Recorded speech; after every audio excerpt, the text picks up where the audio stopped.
నమస్కారం గురువు గారు. ఆయుష్మాన్ భవ. ఈ నెలలో ద్వాదశ రాశి వారికి గోచారం ఎలా ఉందో వివరించండి. సర్వమంగళ మాంగళ్యే శివే సర్వార్థ సాధకే శరణ్యే త్రయంబకీ దేవి నారాయణీ నమోస్తుతే. ఓం గం గణపతియే నమః. ఓం శ్రీ గురుభ్యో నమః. ఆగస్టు నెల ద్వాదశ రాశి ఫలితములలో ముందుగా చెప్పుకునేది ఏంటంటే 1, 2, 3, 4వ తారీఖు వరకు కూడా ఆషాఢ మాసమే ఉంది. 4వ తారీఖు నాడు అమావాస్య. అమావాస్య వెళ్ళిన తర్వాత నుంచి శ్రావణ మాసం 5వ తారీఖు నుంచి మొదలవుతుంది. అయితే ద్వాదశ రాశి ఫలితాలు మనం ఆగస్టు నెలలో చెప్తున్నాం కాబట్టి ఆగస్టు 1 నుంచి చెప్పాలి. 1వ తారీఖు అని చెప్పాలి. అంతేగాని 5వ తారీఖు శ్రావణ మాసం వచ్చింది కదా శ్రావణ మాసం అని చెప్పాలన్నది కరెక్ట్ కాదు. ఈ యొక్క విధానంలో మొట్టమొదటగా తిథి వార నక్షత్ర యోగకరణాలని అయి ఉంటాయి. అవి ముందు మనం తెలుసుకోవాలి. అంటే శ్రీ క్రోధినామ సంవత్సరం, ఈ సంవత్సరం పేరు క్రోధినామ సంవత్సరం, అది తెలుగులో చెప్పుకున్నది. అలాగే బహుళ ద్వాదశి 1వ తారీఖు నాడు గురువారం, మృగశిర నక్షత్రం, వ్యాఘ్ర యోగము, తైతుల కరణం, తిరిగి వార నక్షత్ర యోగ కరణాలు ఈ రకంగా ఉంటే మేషరాశి ఎందు ఏ యొక్క గ్రహ సంచారము లేదు. వృషభ రాశి ఎందు గురు సంచారం జరుగుతుంది.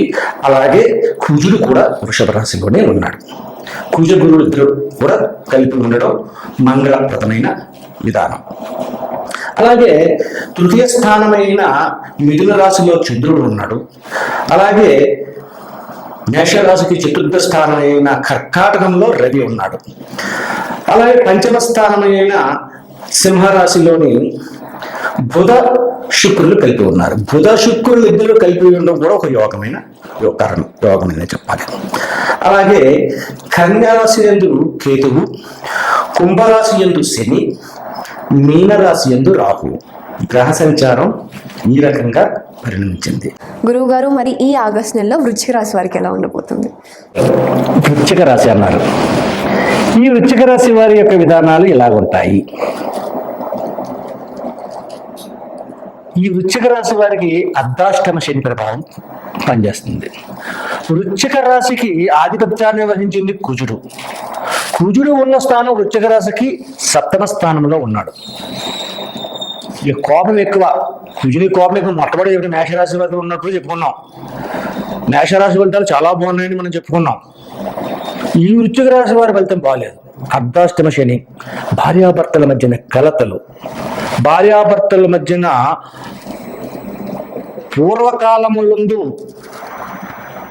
ఏదైనా కోర్టు వ్యవహారముల్లో చిక్కుకుని, భార్యాభర్తల మధ్య కోర్టు వ్యవహారాల్లో కానీ చిక్కుకుని, లేకపోతే పోలీసు వ్యవహారాల్లో కానీ చిక్కుకుని ఉంటే అది విడగొట్టడానికి చాలా ఎక్కువగా ఉపయోగపడుతుంది. ఏవి నాటి శని ప్రభావం, అష్టమ శని ప్రభావం, శని మహర్దశాకాల ప్రభావం ఒక ఎత్తు అయితే, ఈ 3 ఒక ఎత్తు అయితే, అర్ధాష్టమ శని యొక్క ప్రభావం చాలా ప్రమాదమైంది. ఈ అర్ధాష్టమ శని ప్రభావం అంటే చాలా వికృతంగా ఉంటుంది. దానికి చెప్పుకోవాలంటే షర్ట్ ఉందండి, మాసిపోయింది. ఇదే శని ప్రభావం అనుకుంటే మాసిపోయింది.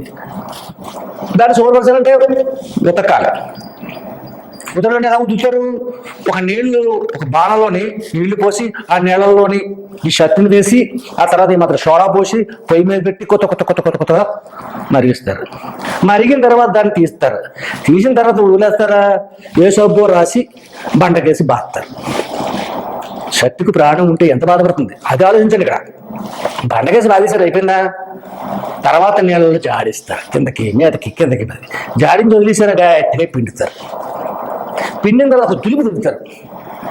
ఆ దులిపి ఎర్రని ఎండలో ఆరబెడతారు. అది సాయంత్రం ఎండిపోయింది. అయితే ఎండిపోయింది కాబట్టి ఎర్రని ఎండలో ఉంది కదా, వదిలేసారా అంటే వదలలేదు. మళ్ళీ చల్లటి నీళ్లు చల్లి దాన్ని ఉండకంత చుట్టి ఒక పక్కన పెట్టి 1 నిమిషం ఆ తర్వాత తీసి వేడి ఇస్త్రీ పెట్టి ఇస్త్రీ చేస్తారు. ఎంత తతంగా నడుస్తుంది. షర్ట్ ఏమైంది?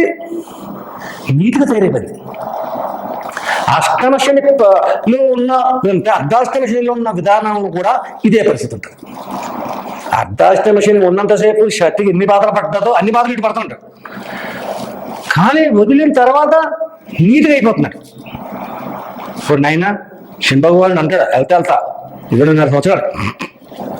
ఇప్పుడు నైనా ఇన్నాళ్ళు నేను పెట్టిన కష్టాన్ని అనుభవించావు, ఏ కష్టం లేకుండా సుఖ సంతోషాలతో ఆరోగ్యకరంగా ఉండునైనా అని దీవించి వెళ్తాడు. చాలా దేవున అటువంటి ఫలితమును పొందాలి.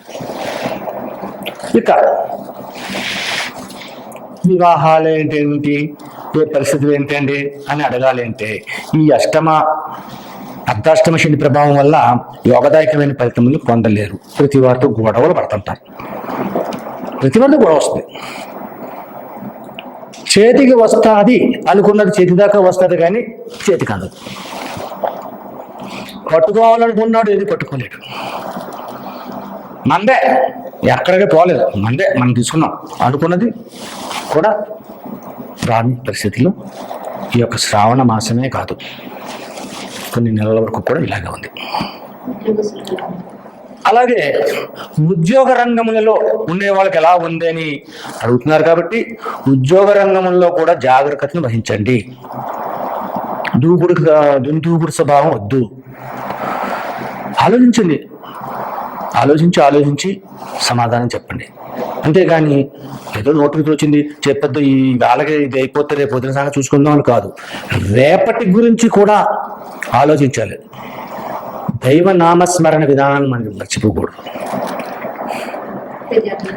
అలాగే విద్యార్థి రంగంలో ఉన్నవారు కూడా కష్టాలు కొన్ని కలుగుతున్నాయి. మైండ్ కొద్దిగా ఎక్కడెక్కడికో ఆలోచనకి వెళ్తుంది. కుటుంబ పరిస్థితి ఇలా ఉంది. విద్యార్థులకి, చదువుకునే వాళ్ళకి అటువంటి ఆలోచనలు రాకూడదు, కానీ వస్తున్నాయి.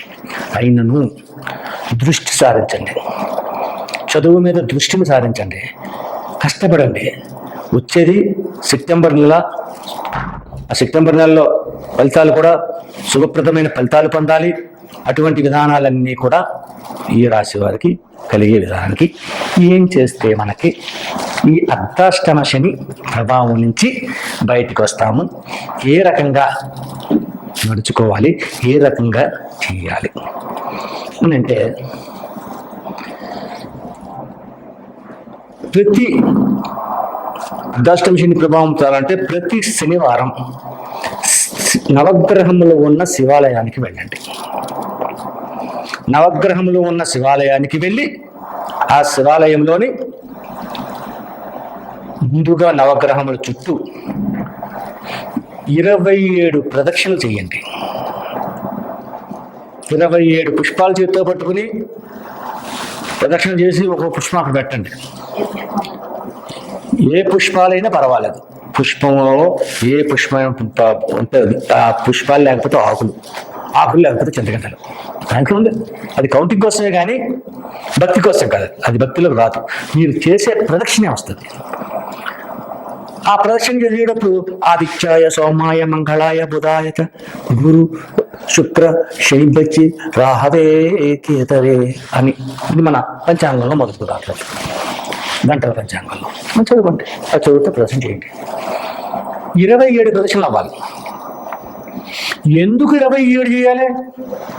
నవగ్రహాలు 9 కదా, మరి 27 ప్రదర్శన చేయమంటారు. అర్ధాష్టమ శని ప్రభావంతో పాటు మీలో ఉన్న కొంతమంది శత్రుభావం కలిగిన వాళ్ళు అందరూ కలుగుతున్నారు.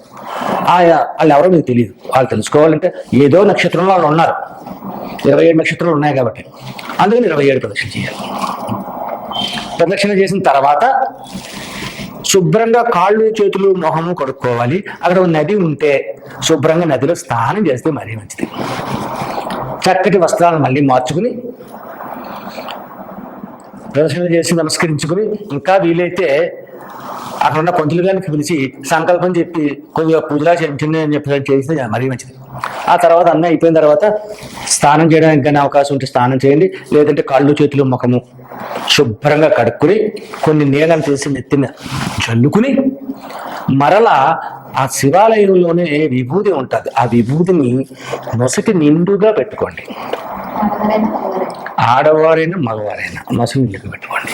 ముఖ్యంగా మగవారి కంఠానికి రాయాలి, భుజములకు రాయాలి, భుజములకు విభూది రాయాలి, ఈ యొక్క చేతుల దగ్గర నామాలు పెట్టాలి, ఈ మండల దగ్గర నామాలు పెట్టాలి, ఉదరానికి విభూది రాసుకోవాలి, అన్ని పుండ్రాలు పెట్టాలి, విభూతి పుండ్రాలు.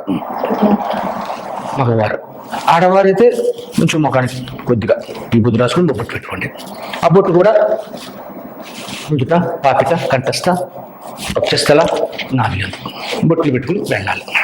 వెళ్ళి అభిషేకాన్ని చేపించండి, ఈశ్వరుడికి అభిషేకాన్ని చేపించండి.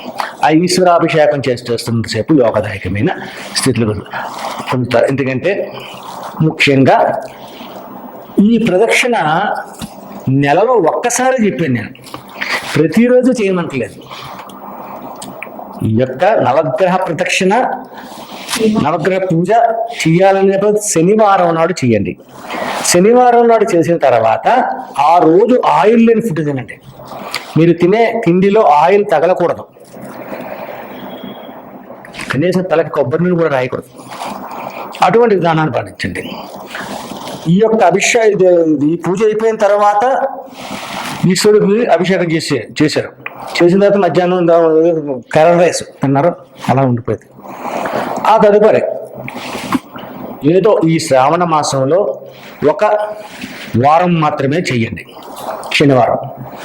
అన్ని శనివారాలు చేయనవసరం లేదు. తదుపరి ఏం చెయ్యాలి? 12 సోమవారాలు ఈశ్వరుడికి అభిషేకం చేయించండి.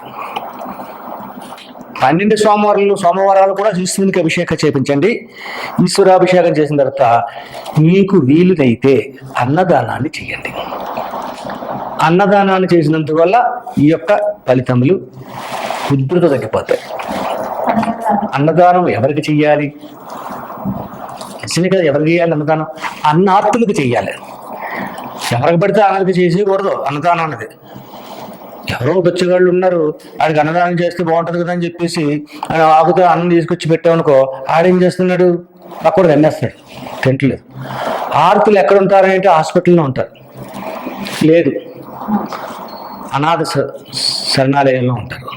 అనాథ శరణాలయంలో ఆల్రెడీ అలా ఉండి పెడతారు కదండి, మనం బయటకెళ్తాను తింటారా అంట.